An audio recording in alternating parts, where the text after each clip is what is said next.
Hello big boss fans నమస్తే. So, ఈరోజు ఒక మంచి ఇంట్రెస్టింగ్ టాపిక్ గురించి అయితే మాట్లాడదాం అనుకుంటున్నా.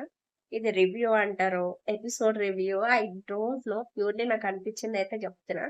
తనూజ, తనూజ రేషన్ మేనేజర్‌గా ఉన్న ప్రతిసారి ఫుడ్ తినే విషయంలో మరి ఇంతగనం గొడవలంటే ఘోరంగా.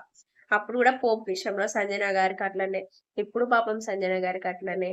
అండ్ ఇంకెవరితోనో సంథింగ్ మాధురికి చపాతీ చేసేటప్పుడు భరణికి సపోర్ట్ చేయకుండా శ్రీజకి సపోర్ట్ చేసిందని, అక్కడ చపాతీలు బాగా లడ్డుగా, బండగా వస్తున్నాయని అప్పుడు ఒక గొడవ పెట్టుకుంది. అసలు ఈమె రేషన్ మేనేజర్‌గా ఉంటేనే గొడవలు పెట్టుకుంటుందా? లేక బాండింగ్స్ అండ్ గొడవలు వీటితోనే నాకు ఇంతవరకు హౌస్‌లో అంటే ఇంత హై రేంజ్‌లో ఉందా అనేదైతే నాకైతే తెలుస్తలేదు. మీరు దాన్ని బాండింగ్స్ అంటారా? ఆర్ గొడవలు అలగడం వల్లే అంతొస్తుందా? లేదా అదే తన స్ట్రాటజీ ఆర్ గేమా అని మీరనుకుంటున్నారో let me know in comments. Bye bye.